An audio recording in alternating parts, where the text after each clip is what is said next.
Hubo un tiempo en el que el apellido de Bach resonaba por todas partes, y no precisamente por el gran Johann Sebastian Bach, sino por un innovador de la música que fue nada más y nada menos que su propio hijo, Carl Philipp Emanuel Bach.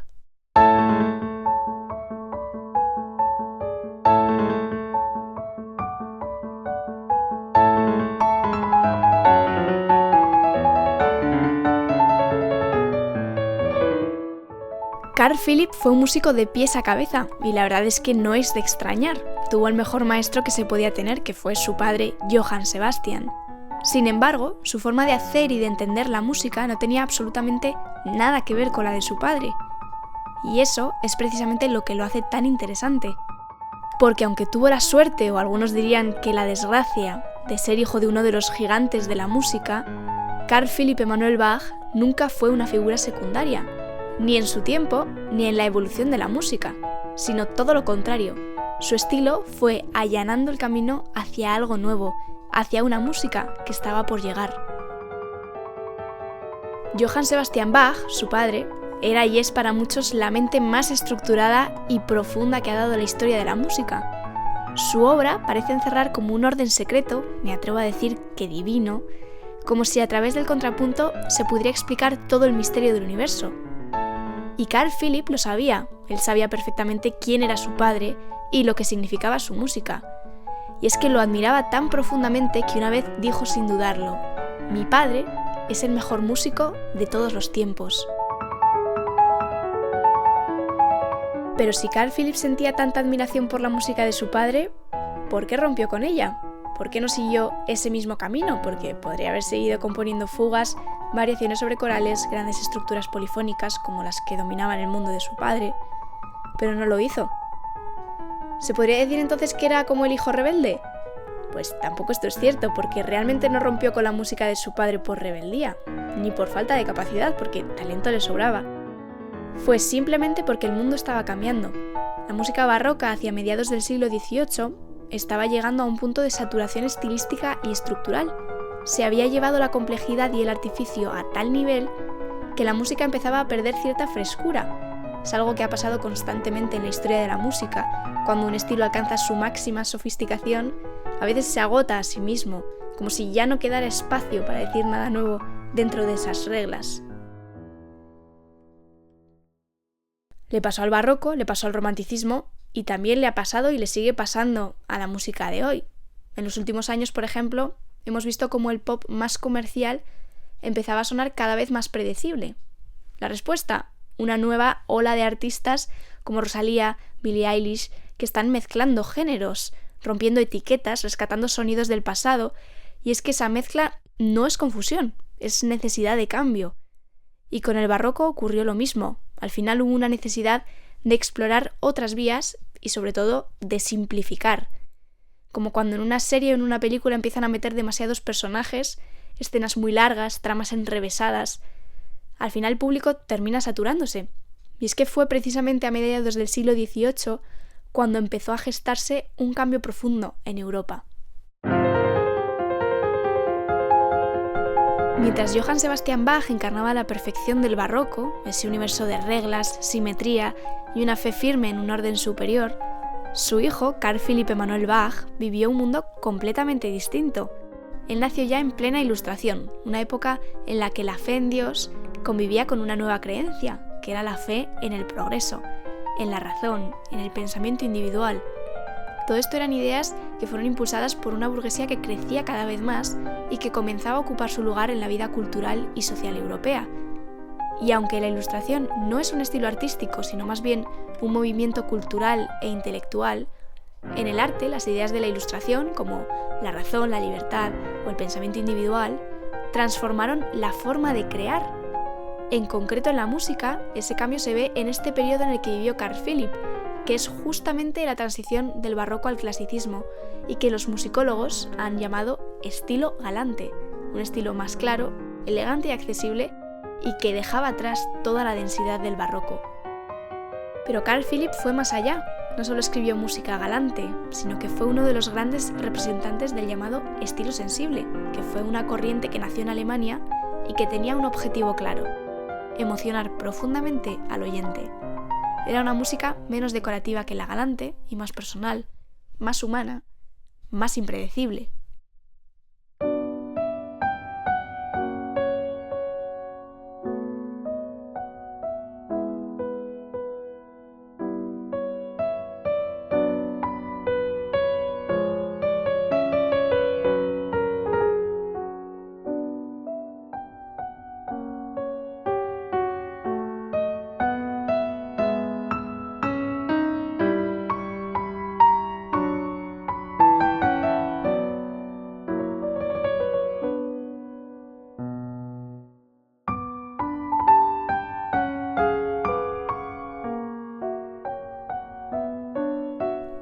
Carl Philipp no escribía música para impresionar, escribía música para comunicar, para tocar algo en el interior de las personas.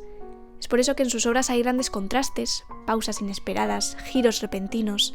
Su música no avanza en línea recta, sino que duda, se detiene, cambia de dirección, como si estuviera hablando contigo, porque, en el fondo, su música funciona así, como una conversación. Como cuando nosotros hablamos y de pronto subimos el tono, repetimos una idea, dejamos una frase en el aire. Carl Philipp hace lo mismo, pero con notas. Y ahí está su genialidad. Es música que nos habla.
Esto que estás escuchando es el tercer movimiento de su sonata en si menor, una de mis piezas favoritas, que es un claro ejemplo de este estilo sensible, una música donde la tensión y el drama se construyen sin perder nunca la elegancia ni la claridad.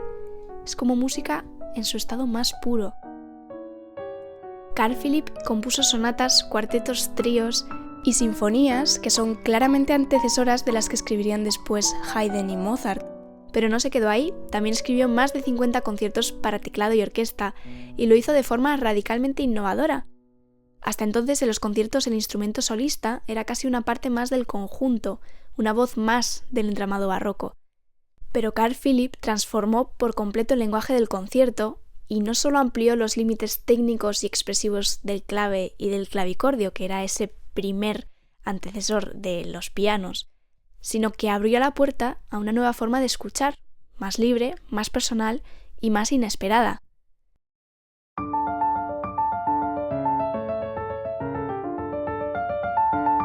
Buena parte de esta revolución la llevó a cabo durante los casi 30 años que pasó en la corte de Federico el Grande en Berlín, donde trabajó como clavecinista real. Fue allí, en Berlín, en ese ambiente ilustrado, rodeado de filósofos, científicos y músicos, donde Carl Philipp desarrolló su estilo más personal y rompedor.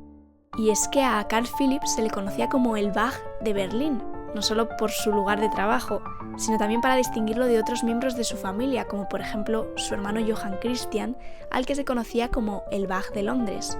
Pero es que además hizo que su música representara una nueva sensibilidad, más libre y expresiva que la de generaciones anteriores.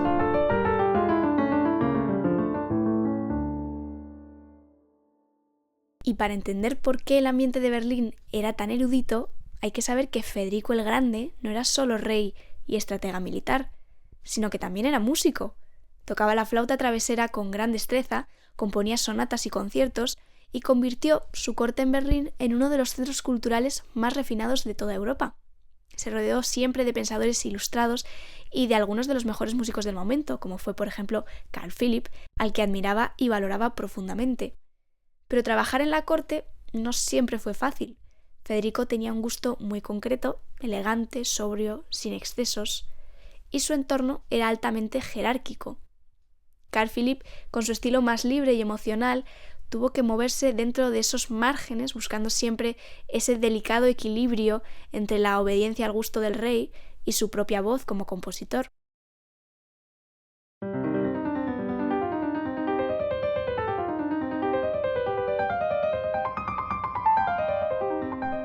Es interesante saber que también en esta corte trabajaba Johann Joachim Quantz, escrito Quantz, que fue flautista, compositor y maestro de flauta del propio Federico.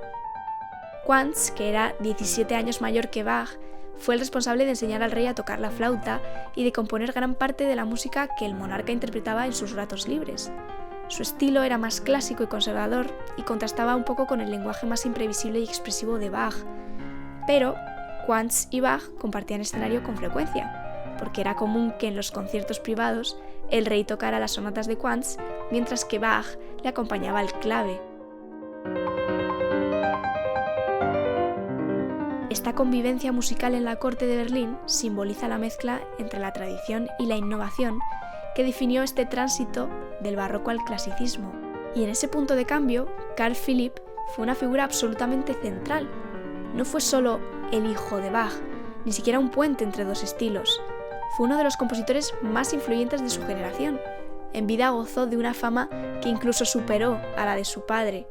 Su música circulaba por toda Europa y grandes figuras del siglo XVIII, como fueron Haydn, Beethoven o el joven Mozart, lo admiraban profundamente. De hecho, fue Mozart quien dijo de él una de las frases más llamativas. Él dijo: Bach es el padre, nosotros somos los hijos. Aquello que hacemos bien, lo aprendimos de él, reconociendo así la enorme influencia que tuvo en él y en toda su generación.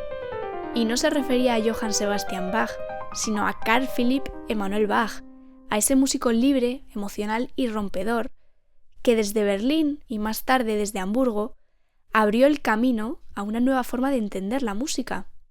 Pero su legado no fue solo musical.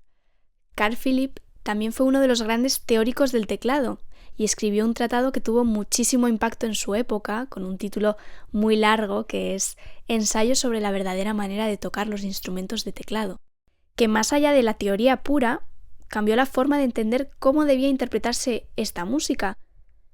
No se centraba solo en lo técnico, sino que hablaba de expresividad, de articulación, de cómo frasear, cosas que hoy nos parecen básicas, pero que en ese momento eran completamente nuevas. Ese libro se convirtió en una referencia durante décadas y de hecho aún hoy se sigue consultando como una guía imprescindible para entender cómo se tocaba y se sentía la música en el siglo XVIII. Y sin embargo, a pesar de todo esto, Carl Philipp Emanuel Bach no siempre ha ocupado el lugar que merece en la historia de la música. Quizá por estar a caballo entre dos épocas, quizá por el peso inmenso del apellido de Bach, o quizá porque poco después llegaría Mozart. Lo cierto es que su figura ha quedado algo desdibujada. Por eso desde la ventana oval te invito a que escuches a Carl Philipp Emanuel Bach, esa misma música que también escuchó Mozart en su día y que es una forma de conectar con un momento clave en la historia de la música cuando todo estaba cambiando. Dale una oportunidad y descubre por qué su legado sigue siendo tan importante hoy.